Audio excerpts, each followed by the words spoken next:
Detajet e reja janë zbardhur nga vdekja e papritur e këngëtarit i njohur të muzikës shqiptare Shpat Kasapi.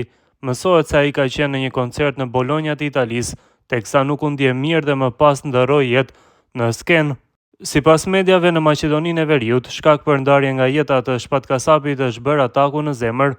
Artisti, i cili prej më shumë se 2 dekadash ishte një nga emrat më të dashur të skenës shqiptare, nuk ka arritur t'i mbijetojë sulmit kardiak që ka pësuar. Shpat Kasapi kishte lindur më 1 maj 1985 në Tetov të Maqedonisë së Veriut. Ai u rrit në një familje me origjinë librane dhe me traditë muzikore, që në fillimet e viteve 2000 ai u bë pjesë e skenës muzikore shqiptare, duke fituar popularitet të madh me stilin e tij modern dhe performancat energjike. Këngë të performuara nga Shpat Kasapi si Amdo, Valle Kosovare, Dashni pa limit dhe Aroma e saj u kthye në hite që e bën të njohur në gjithë trojet shqiptare. Gjatë karrierës së tij, Shpat Kasapi mori pjesë në festivale të rëndësishme dhe realizoi bashkëpunime, të cilat lanë gjurmë te publiku. Ai vazhdoi të ishte aktiv dhe i pranishëm në muzikë, duke ruajtur popularitetin edhe vitet e fundit. Shpat Kasapi ka qenë i martuar dhe ka lënë pas një fëmijë. Shpat Kasapi po ashtu ishte konfirmuar që do të ishte pjesë e spektaklit më të madh të reality show Big Brother Albania VIP5, por fatkeqësisht u nda nga jeta ditën e sotme. Sat.mk në Maqedoninë e Veriut ka ndarë mëngjesin e sotëm lajmin e rënd të ndarjes nga jeta të këngëtarit të njohur Shpat Kasapi. Sipas të dënave paraprake, këngëtari i pop muzikës Shpat Kasapi ka ndëruar jetë si pasojë një sulmi në zemër. Shpat Kasapi ka qenë një nga emrat më të njohur dhe më të dashur të skenës muzikore shqiptare. I lindur më 1 maj 1985 në Tetov, ai u rrit në një familje me traditë muzikore. Karriera e tij nisi në fillim të viteve 2000, ku shumë shpejt u bë një prej idhujve të rinisë me stilin e tij modern, meloditë e lehta dhe performancat energjike. Shpati u afirmua përmes trebut muzikor kosovar dhe atij shqiptar, duke sjellë këngë që u shndërruan në hite si Amdo, Valle Kosovare, Dashni pa limit, Aroma e saj e shumë të tjera. Indjeri ka qenë i martuar dhe ka lënë pas një fëmijë.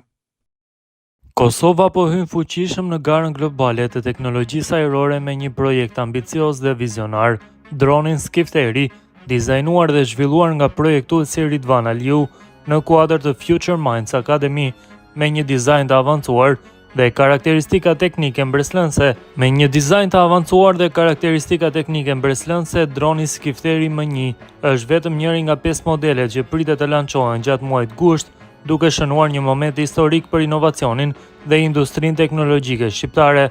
Sipas njoftimit të publikuar nga Ridvan Aliu, ky projekt përfaqëson një investim fillestar prej $4 milion dhe përfshin 5 dronë të ndryshëm, secili me funksione dhe aplikime të ndryshme. Dronët janë Skifteri M1, Skifteri K1, Skifteri FPV, Skifteri Tethered dhe Skifteri Satellite. Modeli më i avancuar i dronit, Skifteri M1, paraqet një kombinim të fuqisë, shpejtësisë dhe teknologjisë së lartë, me një hapje krahash prej 14 metrash, shpejtësi deri në 400 km/h dhe një kapacitet ngarkese prej 140 kg.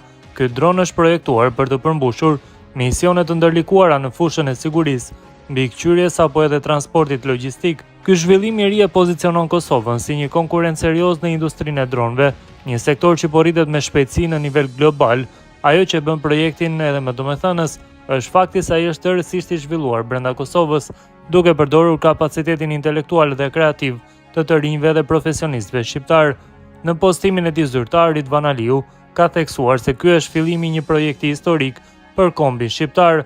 Ky projekt nuk është vetëm një hap teknologjik, por edhe një deklaratë e fuqishme për potencialin që ekziston në Kosovë dhe trojet shqiptare për të ndërtuar produkte që konkurrojnë në nivel ndërkombëtar.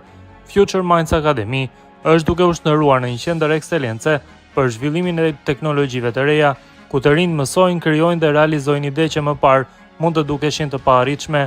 Projekti Skifteri është dëshmi e kësaj filozofie dhe një burim frymëzimi për brezat në vijim. Skifteri po zhvillohet në një punëtori modeste në qytetin e Gjilanit, aty ku ka marrë jetë projekti ambicioz me potencial të jashtëzakonshëm. Ai do të jetë një projekt nga një grup të rinj që janë duke punuar në krijimin e droneve dhe fluturakeve të prodhuara krejtësisht në Kosovë.